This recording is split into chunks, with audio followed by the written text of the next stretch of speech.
اب یہ نوٹ کر لیجئے، ہدایت و ضلالت اس دنیا میں جو مختلف حالتیں انسان پر طاری ہوتی ہیں، یا نعمتوں کی بارش ہو رہی ہے، یا تنگی ہے، فقر ہے، احتیاج ہے، دنیاوی حیثیت ہے، وجاہت ہے، یا دنیا میں گمنامی ہے، کسنوی پرست کے بھیا کیس تھی، کوئی آپ کا حال ہی نہیں پوچھ رہا کہ تم ہو کون، تمہارے منہ میں کتنے دانت ہیں، یا یہ کہ دنیا میں اقتدار کی کسی مسند پر انسان بیٹھا ہے، یا یہ کہ کوئی اس کے ہاتھ میں اختیار نہیں، یہ تمام جو حالات انسان پر طاری ہوتے ہیں، ان کے جواب میں جو طرز عمل فکری اعتبار سے اور عملاً انسان اختیار کرتا ہے، اس کے 4 درجے ہیں۔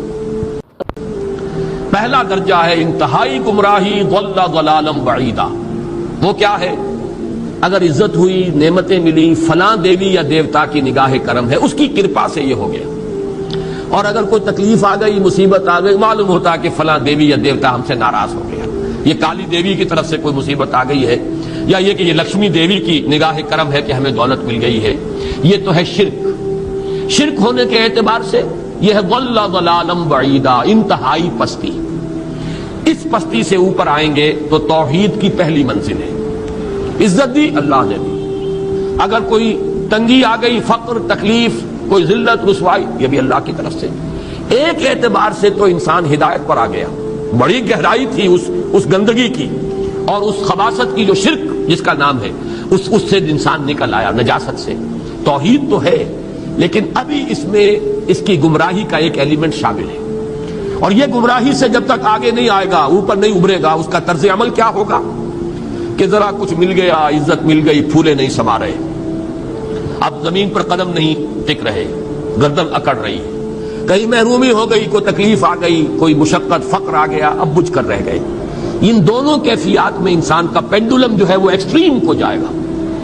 یہ کب ہوگا؟ جبکہ انسان یہ سمجھتا ہے کہ اس دنیا میں جو دولت مل گئی یا عزت مل گئی تو یہ گویا کہ بڑی کوئی قابل فخر شے ہے، اور اگر یہاں پر کوئی تکلیف آ گئی، کوئی مصیبت آ گئی، فقر و فاقہ آ گیا تو یہ گویا کہ بہت ہی اہانت آمیز شے ہے۔ اگر یہ انسان سمجھے گا تو طرز عمل وہ نکلے گا نتیجے کے طور پر جو میں بیان کر چکا ہوں، یہ گمراہی ہے۔ اس گمراہی سے نکلیں گے تو آپ کس مقام پر آئے؟ دوسری منزل ہدایت کی کیا ہے؟ نہ یہ عزت ہے نہ یہ ذلت ہے، دونوں حیثیتیں برابر ہیں کہ یہ امتحان ہے۔ اسی لیے ان دونوں آیتوں میں ایک لفظ قدر مشترک ہے، اذا مبتلاہ فاما الانسان اذا مبتلاہ ربہ فاکرمہ ونعمہ۔ یہ بھی ایک ابتلا ہے، آزما رہا ہے اللہ، کبھی وہ دے کر آزماتا ہے، کبھی چھین کر آزماتا ہے، کبھی فقر و فاقہ سے آزماتا ہے، کبھی وہ کثرت دولت اور کثرت مال سے آزماتا ہے، کبھی وہ صحت دے کر آزماتا ہے کہ یہ قوت اور توانائی اور صحت جو میں نے دی ہے یہ اس میں کیا کرتا ہے، کبھی وہ مرض کے ذریعے سے آزماتا ہے کہ صبر کرتا ہے کہ نہیں کرتا۔ ہمارے لیے شکوہ اور شکایت تو اس کی زبان پر نہیں آ جاتی، نالا اور شیون تو نہیں آ جاتا، تکلیف جھیلتا کہ نہیں جھیلتا، اس میں تحمل ہے کہ نہیں ہے، تو صبر کرتا ہے یا شکر کرتا ہے۔ یہ دونوں کیفیات در حقیقت اس اعتبار سے مساوی ہے، یہ بھی امتحان، یہ بھی امتحان۔ یہ حقیقت جب سامنے ہوگی اب وہ پینڈولم جو ہے وہ بہت کم ہو جائے گا، یعنی انسان میں طبعی طور پر تو ایک اثر ہوتا ہے غیر اختیاری، کسی چیونٹی نے کاٹا آپ کے پاؤں پر، آپ اپنا پاؤں ہٹا لیں گے، اس میں کوئی ارادہ نہیں، یہ ریفلیکس ایکشن ہے، غیر اختیاری فعل ہے۔ اس حد تک تو انسان ضرور متاثر ہوتا ہے، اس سے تو کوئی انسان جو ہے وہ بلند تر نہیں ہو سکتا۔ حضرت ابراہیم رضی اللہ تعالیٰ عنہ، حضور کے وہ نومولود فرزند، انتقال جب ہو رہا تھا آپ کی آنکھوں میں آنسو آ گئے۔ اب یہ طبعی اثر ہے، ایک فعل ہے، انفعالی کیفیت ہے جو بالکل طبعی ہے، لیکن یہ نہیں کہ اس کی وجہ سے انسان کی زبان پر کوئی شکوہ آ جائے، کوئی شکایت آ جائے، یہ نہیں ہوگا، یہ ایمان کے منافی ہے۔ اسی طریقے سے اگر کوئی خوشی ہوئی ہے تو چہرے کے اوپر ایک نکھار آ جائے گا، تبسم آ جائے گا، اس سے زائد نہیں۔ اس حد تک تو یوں سمجھیے کہ انسان کا طبعی تقاضا ہے۔ اس سے زیادہ یہ پینڈولم اگر سوئنگ کر رہا ہے تو گویا کہ اس حقیقت سے انسان محجوب ہے کہ یہ بھی امتحان ہے، یہ بھی امتحان ہے، جو ہم سورہ حدید میں پڑھ چکے ہیں۔ ما اصاب من مصیبت فی الارض ولا فی انفسکم الا فی کتاب من قبل ان نبراها ان ذلک علی اللہ یسیر لکی لا تعصوا علی ما فاتکم ولا تفرحوا بما آتاکم۔ اللہ تمہیں کچھ دے تو اتراؤ مت، اللہ تم سے کچھ چھین لے تو اس کے اوپر افسوس مت کرو۔ یہ نتیجہ ایمان کا نکلنا چاہیے۔ اگر تمہیں ایمان ہے اللہ پر، اگر تمہیں یقین ہے کہ جو کچھ ہوا ہے اللہ کے اذن کے بغیر نہیں ہوا، اگر تمہیں یقین ہے کہ اللہ نے جو میرے لیے طے کیا ہے اس میں میرے لیے خیر ہی ہے، چاہے فی الحال، فی الوقت، فوری طور پر مجھے ناگوار محسوس ہو رہی ہے بات، لیکن یقیناً میرے لیے اس میں خیر ہے میرے رب کی طرف سے کہ ہر چیز کی ما ریخت عین الطاف. ہم تو شارٹ سائٹڈ ہیں، ہم دیکھ نہیں سکتے کسی شے کو، ہم اس کے ظاہر کو دیکھ کر گھبرا اٹھتے ہیں کہ یہ تو تکلیف آ گئی، کیا پتا اسی کے پردے میں اللہ کی رحمت آ رہی ہے. میں نے وہ رئیس امروہوی کے اشعار آپ کو کئی دفعہ سنائے ہیں. وہ وقت آیا کہ ہم کو قدرت ہماری سعی و عمل کا پھل دے، بتا رہی ہے یہ ظلمت شب کہ صبح نزدیک آ رہی ہے. ابھی ہے کچھ امتحان باقی، فلاکتوں کے نشان باقی، قدم نہ پیچھے ہٹے کہ قسمت ابھی ہمیں آزما رہی ہے. رئیس اہل نظر سے کہہ دو کہ آزمائش سے جی نہ ہارے، جسے سمجھتے ہو آزمائش وہی تو بگڑی بنا رہی ہے. اسی آزمائش سے تو بگڑی بنے گی، اسی سے تو تمہارا خیر جو ہے اجاگر ہوگا، سامنے آئے گا، پتہ چلے گا who's who, what is what. ابو بکر میں کتنا یقین اور ایمان تھا، یہ کیسے معلوم ہوگا؟ کیسے معلوم ہوگا کہ بلال میں کتنا سہار، کتنا تحمل تھا، کتنا صبر تھا، اگر وہ مصیبت ان پر نہ آتی کہ جو امیہ ابن خلف کے ہاتھوں ان پر قیامت ٹوٹ رہی تھی. تو یہ ساری چیزیں جو ہے ما اصاب من مصیبت فی الارض ولا فی انفسکم الا فی کتاب من قبل ان نبرأ ان ذلک علی اللہ یسیر لکی لا تأسوا علی ما فاتکم ولا تفرحوا بما آتاکم واللہ لا یحب کل مختال فخور. اگر اس حقیقت سے محجوب ہو جاؤ گے تو پھر اختیال اور فخر اور گھمنڈ پیدا ہو جائے گا تمہارے اندر، یا دوسری طرف مایوسی، کمر ہمت ٹوٹ کر رہ جائے گی، خودکشی کرنے کو انسان آمادہ ہو جاتا ہے ذرا کوئی ناکامی دنیا میں آ گئی، کوئی تکلیف آ گئی. یہ ہے در حقیقت تیسری منزل، ہدایت کی دوسری سیڑھی. پہلا کیا تھا؟ نہاد ضل ضلالا بعیدا، کوئی خیر مل گیا تو کسی دیوی کی نگاہ کرم، کوئی تکلیف آ گئی تو کسی دیوتا کی ناراضگی، یہ تو ہے ضل ضلالا بعیدا. اس سے اوپر آئے، یہ پہلی سیڑھی ہدایت کی ہے. عزت ہے تو اللہ کی طرف سے، اور اگر کوئی ذلت ہے، تنگی ہے تو اللہ کی طرف سے. یہ ہدایت کا آغاز ہو گیا، یہ توحید کی بنیادی منزل ہے. اس سے اگلی منزل، یہاں کی ذلت ذلت نہیں، یہاں کی عزت عزت نہیں. ذالک یوم التغابن، ہار اور جیت کے فیصلے کا دن تو قیامت کا دن ہے.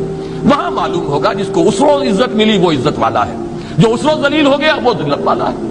یہ تو امتحان ہے، دارالامتحان ہے. خلق الموت والحیات لیبلوکم ایکم احسن عملا، یہ تو دارالامتحان ہے. امتحان ہونے کے ناطے دونوں برابر ہیں. اس سے اوپر ہے ایک چوتھی منزل، ہدایت کی تیسری منزل. وہ کیا ہے؟ عام طور پر انسان یہ سمجھتا ہے کہ یہ جو آزمائش ہے تنگی کی اور فقر و فاقہ کی، یہ سخت تر آزمائش ہے، اور نعمتوں کی بارش ہو تو یہ آسان آزمائش ہے. یہ بھی ابھی گمراہی کا ایک پرت جو ہے اس کی باقی ہے.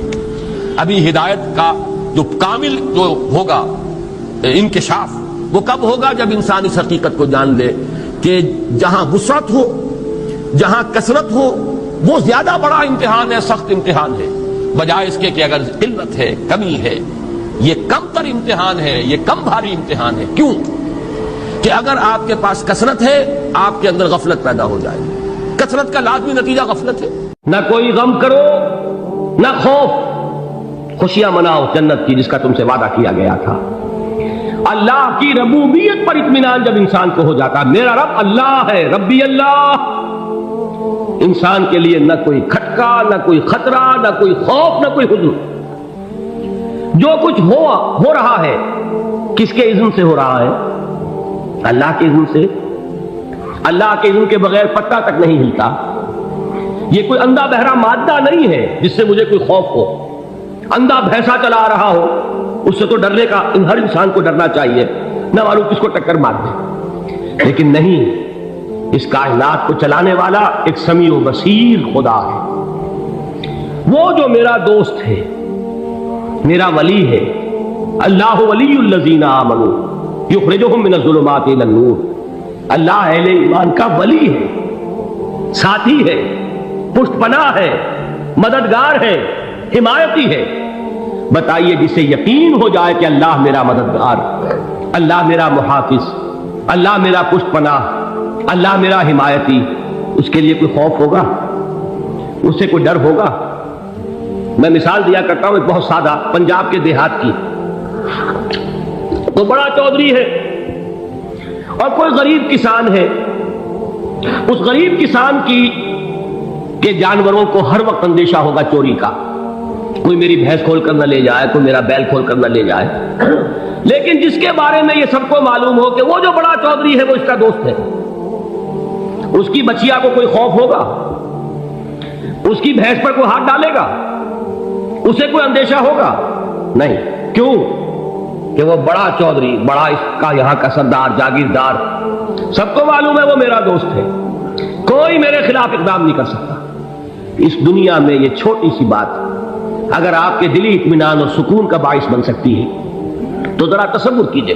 میں لفظ تصور استعمال کروں گا صرف اس لیے کہ اس کا ہم جس کو کہتے ہیں ادراک اور شعور کر نہیں سکتے، اگر کے ساتھ کر سکتے۔ اگر یقین ہو کہ اللہ میرا مددگار اور یقین ہو کہ اللہ ہر آن میرے ساتھ ہے، پھر کوئی خوف؟ کس کا خوف؟ کوئی شے اللہ سے بالا تر ہے؟ کوئی قوت اس سے زیادہ طاقتور ہے؟ کوئی اس کے ارادے کو بدلنے والا ہے؟ کوئی اس کی مشیت کے آڑے آنے والا ہے؟ یہی بات ہے جو حضور نے فرمائی۔ یہ ایمان کا حاصل ہے لب لباب، کہ دیکھو اچھی طرح اس بات کو ذہن نشین کر لو، اگر تمام انسان مل کر تمہیں کوئی نقصان پہنچانا چاہے نہیں پہنچا سکتے مگر جو کچھ اللہ نے لکھ دیا ہو، اور تمام انسان مل کر تمہیں کوئی نفع پہنچانا چاہے نہیں پہنچا سکتے مگر وہ شے جو اللہ نے طے کر دیا۔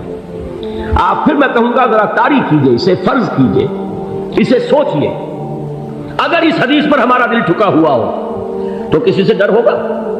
یہ مجھے نقصان نہ پہنچا دے، یہ میری رپورٹ خراب نہ کر دے، یہ میری انکریمنٹ نہ رکوا دے، یہ میرا یہ نہ بگاڑ دے، یہ میرے یہ نقصان نہ پہنچا دے۔ اس کا ڈر، اس کا ڈر، اس کا خوف، اس کی خوشامد، اس کے لیے جا کر طرح طرح سے اپنی عزت نفس کو ذلیل کروانا اس کے سامنے، یہ سب کچھ کیوں کرتا ہے انسان؟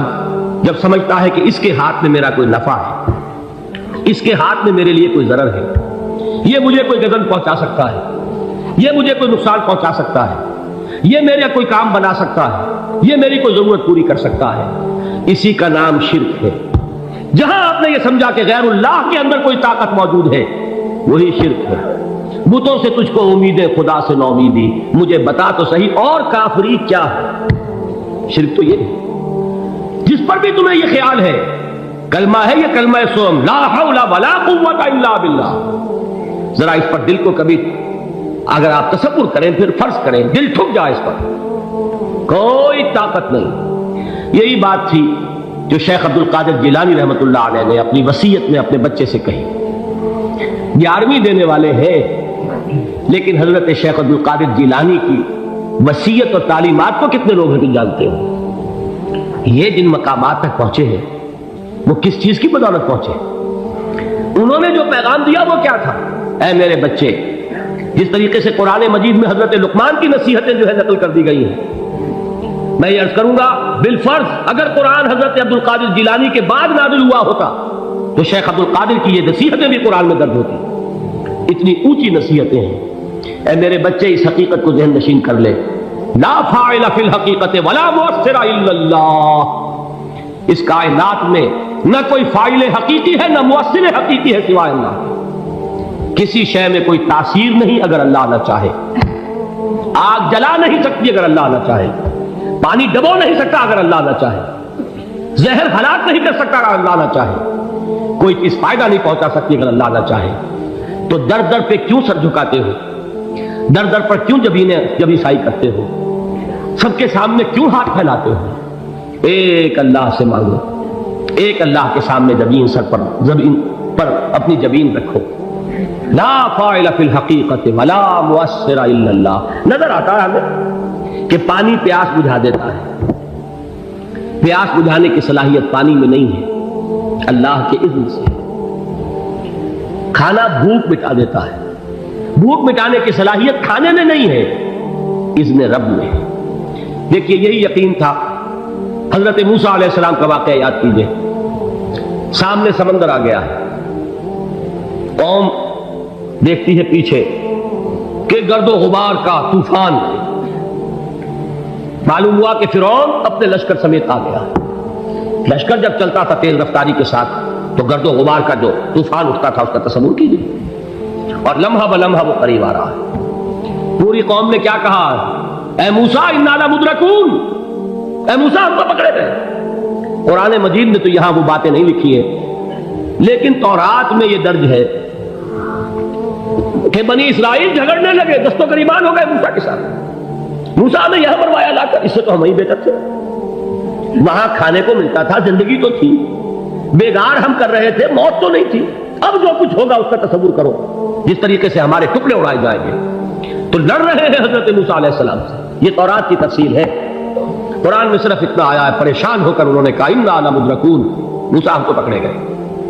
اس وقت موسیٰ کا جواب کیا ہے؟ کلا ان معی ربی سیہدین، نہیں، میرے ساتھ میرا رب ہے، وہ راستہ دے گا۔ بتائیے کہاں راستہ نظر آ رہا ہے؟ یہ ہے ایمان بالغیب، راستہ